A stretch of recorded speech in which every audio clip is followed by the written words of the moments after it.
So yes, just a few tricks with bass treatment here. I've got to say this bass line is pretty sort of...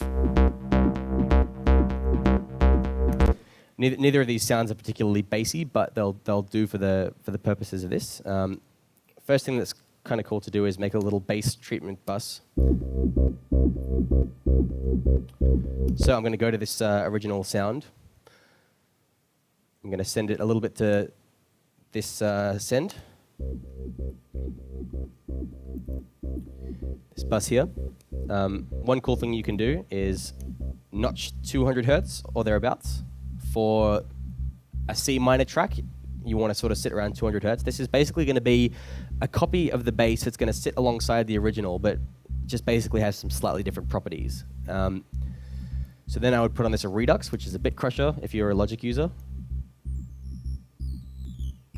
If you listen to sort of what that does sonically to the character of the bass.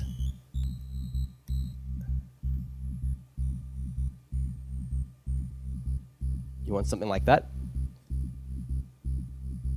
Maybe a compressor to bring that effect out more.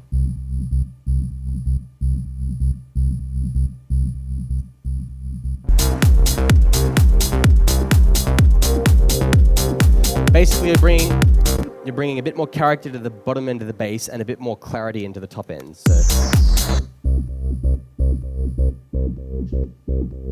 yeah, that sounds quite mid-rangey and not much happening sort of in the lower frequencies. But by notching out the frequencies that provide that bassline warmth and by changing the sonic characteristics of the treble and mixing it in, it makes quite a big difference and makes the whole bassline stick out more.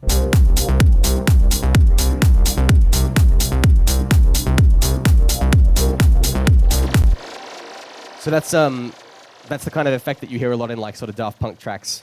I think that's where that bit crushed kind of bass line kind of sound comes from. Okay, so as far as picking decent drum sounds go, I was just going to say basically one of the biggest time savers for me has been building a collection of sounds that I trust. For example, I have this AB folder on my samples that basically lets me save a bit of time. This is samples that I went through in the Above and Beyond studio on their really, really kick-ass Klein and Hummel monitors in their really, really nice acoustically treated room. And basically, the joy of working in that room is that the way it sounds when you're working on it right there and then, you take it away and you play it on anything, like a pair of laptop speakers, anything. And it has the same basic characteristics as the way it sounded in that room. You can almost hear the sound of the room in the stuff that you write. So yeah, I mean, it really goes to show kind of like the merits of working in like an acoustically treated room. So basically, yeah, I built a collection of 16 or so of each different type of sound that I just thought sounded really, really great in that room.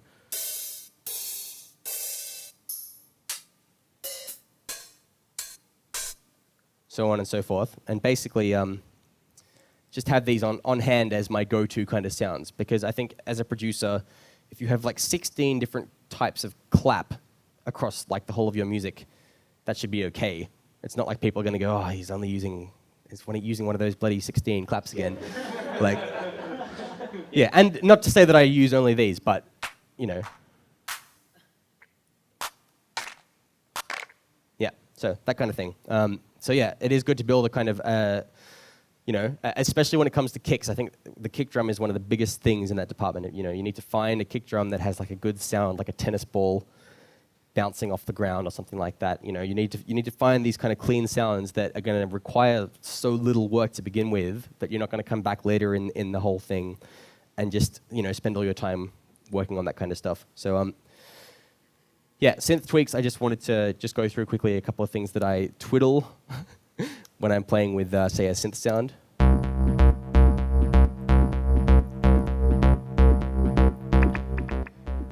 With a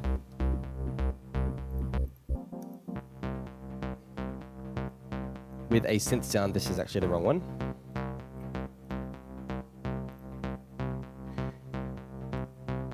There are a few things that I want to tweak if I want to get this to sit a little bit better in the mix. The first one is cutoff, which will not only determine how clear the sound is, but how forward or back in the mix it is. I should just mention, just to make things a little less confusing, because there's wires everywhere, that basically you in this synth you mix between the top properties and the bottom properties for your overall sound. So that mix knob there in this case would mix between the top filter and the bottom one. So I can firstly adjust the properties. Cutoff is the easiest knob to adjust the properties of the sound with. The second one is shape.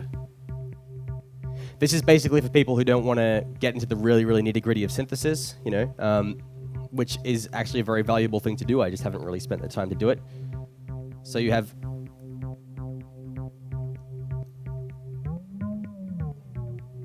oops, that's just the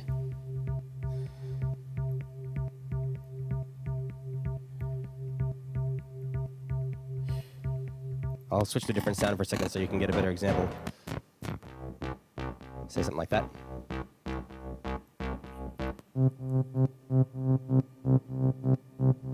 So there are some just very, very slight kind of changes in the actual shape of the synth. So I'll go back to what that was before. If I can.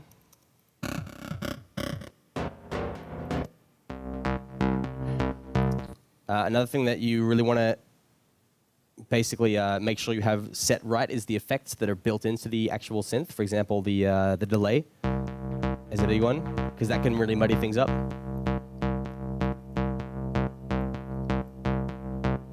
And secondly, you want the note length to be basically the right kind of length for whatever project you're working with. So in this case,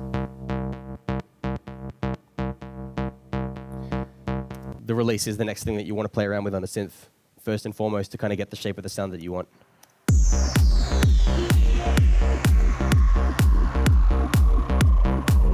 For example. So it's the difference between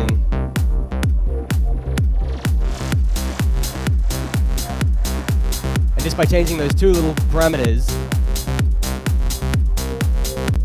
you can change the basically the intensity. So I could automate those the whole way throughout the track. For example,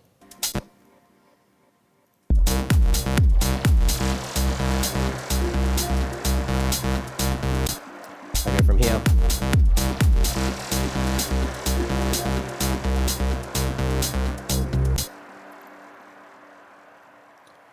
I go from this point. I'm recording.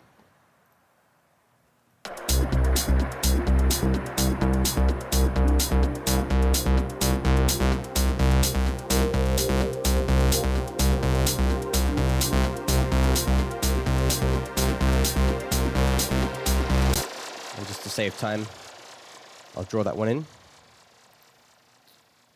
And so this is the release, the note length. So say by automating those two together,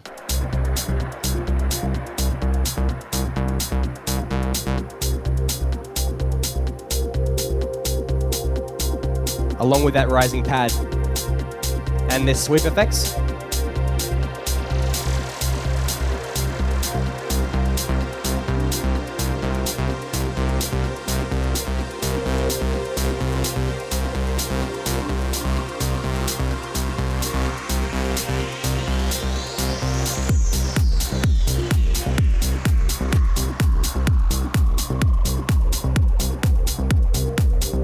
give you a kind of example of some of the ways that you can create movement in your track and make it sort of unique. That kind of sound is very, very typical me. That whole, basically, yeah, you know, rising pads, you know, big whooshy effects, you know, that kind of thing. But that's the kind of sound that goes down really, really well, you know, on a big system.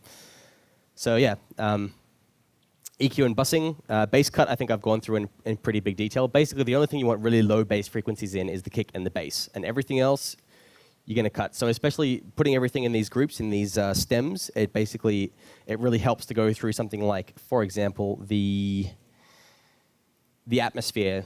Or another good example would actually be these incidental effects here. Because they actually have all of this. It's very subtle, but if I turn that up quite a bit, all those kind of frequencies you hear in there don't actually add to the character of those sounds at all. They just basically steal the focus from all the sounds that do use those frequencies well, like the bass line, stuff like that.